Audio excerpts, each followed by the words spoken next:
جب دولہا بنتا ہے تو سہرا بھی پہنتا ہے. تو حضور نے سہرا کون سا پہنا تھا؟ تو اعلیٰ حضرت بولے تجلی حق کا سہرا تھا. تجلی حق کا سہرا سر پر،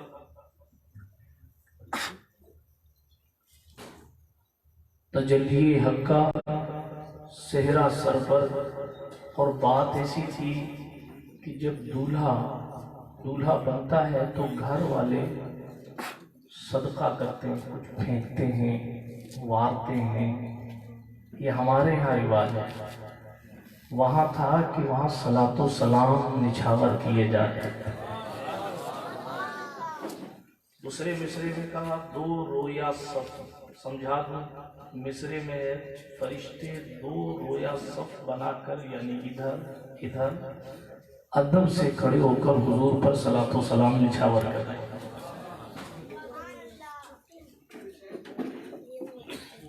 اللہ سبحانہ و تعالیٰ نے اپنے ہر نبی کو کچھ نہ کچھ اسپیشل عطا فرمایا ہے. توجہ کے ساتھ تھوڑی دیر سن لیجیے. بات تیزی کے ساتھ اختتام کی سرحد تک لے کر جاؤں گا چونکہ وقت بہت زیادہ ہو چکا ہے. اللہ نے اپنے نبیوں کو معراج بھی عطا فرمایا. معراج کہتے ہیں بلندی. یہ عروج سے بنا ہے، بلندی کو. یوں تو میرے سرکار علیہ الصلوۃ والسلام کی شان یہ ہے کہ حضور کا ہر لمحہ معراج ہے. کیونکہ قرآن کہتا ہے وَلَلْآخِرَةُ خَيْرٌ لَكَ مِنَ الْأُولَىٰ. ہر آنے والی گھڑی پچھلی گھڑی سے بہتر ہے. تو جب ہر آنے والی گھڑی بہتر ہے تو پچھلی گھڑی کے مقابل آنے والی گھڑی معراج ہے. لیکن اسپیشل طور پر جسے معراج کہا جاتا ہے وہ ہمارے اور آپ کے نبی علیہ الصلوۃ والسلام کو 30 معراج عطا ہوئی. کتنی معراجیں ہوئی؟ 30 معراجیں ہوئی. اگر آپ بولیں گے اس کا ایکو کم کر دیجیے، بیس بڑھا دیجیے. اگر آپ بولیں گے تو میں بھی تھوڑا سا کچھ بول لوں گا، اس لیے کہ جب اصلاح پر باتیں ہوں تو توجہ سے سننا چاہیے، اور جب فضیلت سنائی جائے تو پھر مچل کے سننا چاہیے، ہے نا؟ فرمایا گیا کہ 30 معراج اللہ کے رسول علیہ الصلوۃ والسلام کو ہوئی. اس میں سے 29 معراج خواب میں ہوئی اور ایک معراج جسم و جسمانیت کے ساتھ. جو خواب میں ہوئی احادیث طیبات کی علماء جانتے ہیں. حضور علیہ السلام تشریف فرما ہوتے بعد نماز فجر میں کسی نماز کے بعد اور قوم سے متوجہ ہو کر فرماتے تھے میرے پاس جبریل آئے اور میں آسمانوں پر گیا، میرے پاس جبریل آئے اور میں یہاں گیا، میرے پاس جبریل آئے میں وہاں گیا. علماء مفسرین نے لکھا ہے کہ خواب والی جتنی معراج حضور کو ہوئی ہے اس کی کنڈیشن یہی تھی کہ حضرت جبریل امین آئے، حضور کا ہاتھ پکڑا اور آسمانوں میں لے کر چلے. یہ مفہوم ان تمام روایات میں ملتا ہے. اور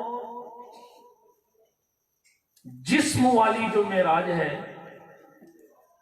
جس میں جو معراج اس آیت کریمہ میں ذکر ہے، اس میں جبریل کے ہاتھ پکڑ کے لے جانے کا تذکرہ نہیں بلکہ براق پر بیٹھ کر تشریف لے جانے کا تذکرہ ہے. کیونکہ معراج آپ ہر بار سنتے رہتے ہیں، اس لیے کچھ نقطے بیان کر کے اپنی گفتگو کو ختم کروں گا. حالانکہ صاحب معراج کی شان یہ ہے زندگیاں ختم ہوئی اور قلم ٹوٹ گئے مگر تیرے اوصاف کا ایک باب بھی پورا نہ ہوا. کون کیسے بتا سکتا ہے کدھر گئے تھے؟ کوئی نہیں بتا سکتا. کسی کی اوقات ہی نہیں ہے کہ بتا دے، اس لیے کہ بتایا وہ جاتا ہے جس چیز کا علم ہوتا ہے، بتایا وہ جاتا ہے جو بات عقل میں آتی ہے. اور امام اہل سنت کہتے ہیں خرد سے کہہ دو کہ سر جھکا لے، گما سے گزرے گزرنے والے پڑے ہیں یا خود جہد کو لا لے، کسے بتائے کدھر گئے تھے؟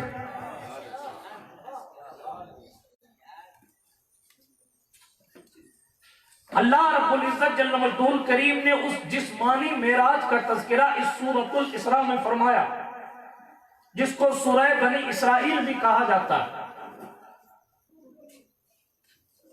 اللہ سبحانہ وتعالیٰ نے سبحان الذی فرمایا، کل میں اس پر بول چکا ہوں، اس لیے آگے بڑھتا ہوں تھوڑا تیزی کے ساتھ، کیونکہ اب سب کچھ کم و بیش ریکارڈ ہوتا ہے، تو تازہ ریپیٹ نہ کرتے ہوئے پھر بعد میں ریپیٹ ہوگا۔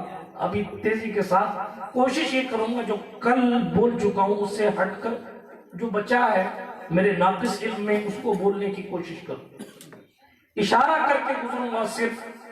اللہ پاک نے اپنی پاکی کا اعلان خود فرمایا تاکہ دنیا کو پتا چلے کہ ساری کائنات اس بات کا خیال رکھے کہ محبوب کے سفر کو بعد میں سننا، پہلے لے جانے والے کی پاکی کا خیال رکھنا کہ اس کو کوئی روک ٹوک نہیں ہے، وہ جس شان کے ساتھ دی جا سکتا ہے لا سکتا ہے۔ اور دوسری بات ایک اور عرض کی تھی میں نے، اشارہ کرتے ہوئے تیزی سے گزروں، ایک بات اور عرض کی تھی کہ کوئی بھی دولہا بنتا ہے تو اس کے رشتہ دار، قرابت دار، اس سے محبت کرنے والے لوگ سبحان اللہ کہتے ہیں، مگر جب سیدہ زہرا کا بابا دولہا بنتا ہے تو قدرت خود سبحان الذی اسرا کہہ رہی ہے، تاکہ پتا چلے دنیا کے سارے دولہوں کی شان اور ہے، معراج کے دولہے کی شان اور ہے۔ فرمایا سبحان الذی اسرا، پاک ہے وہ ذات جس نے سیر کرائی۔ یہ علماء جانتے ہیں سافرہ یسافرو بھی عربی میں استعمال ہوتا ہے، اللہ یہ بھی فرما سکتا تھا پاک ہے وہ ذات جس نے سفر کرایا، پاک ہے وہ ذات جس نے سفر کرایا، پاک ہے وہ ذات، یعنی سیر کی جگہ کوئی اور لفظ بھی استعمال ہو سکتا تھا، مگر مولانا مبارک صاحب سفر میں کر کے آیا ہوں جودھ پور سے، واپس کروں گا جودھ پور کا سفر، پھر گجرات جانا ہے، لیکن سفر نام اس چیز کا ہے کہ سفر میں تھکاوٹ ہوتی ہے، اور سیر تھکاوٹ کے لیے نہیں، سیر تو تھکاوٹ دور کرنے کے لیے کی جائے، سیر تو تھکاوٹ دور کرنے کے لیے کی جاتی ہے۔ اس لیے کہا محبوب کو مسجد حرام سے مسجد اقصیٰ تک اگر سفر دیکھیں گے تو آپ اونٹ پر جائیں تو تقریباً 40 دن کا سفر، پیدل جائیں تو تقریباً 2-2.5 مہینے کا سفر، مگر سفر نہیں کرایا ہے، سیر کرائی ہے، تاکہ پتا چلے تمہارا موڈ ٹھیک کرنے کے لیے تم گھر کے باہر چہل قدمی کرتے ہو، محبوب سیر کرنے کے لیے لامکان تشریف۔ آپ کب کہیں گے سبحان اللہ؟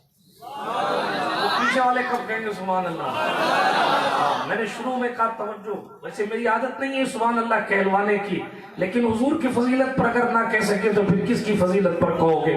اس لیے توجہ کے ساتھ سنیے گا، اور معراج جب پڑھی جائے تو بات یہی ہے، اگر سننے والوں کا ذوق اچھا ہو تو پھر نقطے آٹومیٹک جو پڑھے ہیں وہ ذہن میں آ جاتے ہیں۔ آپ کا ذوق ہونا چاہیے، ورنہ جیسا آپ کے سننے کا رنگ ہوگا ویسے ہی میرے بولنے کا ڈھنگ ہوگا۔ میں نے کوئی مولانا مبارک سے پیکٹ نہیں کیا ہے کہ اتنا بولوں گا یا اتنی دیر بولوں گا، یہ بولوں گا نہیں، جو چاہوں گا بولوں گا۔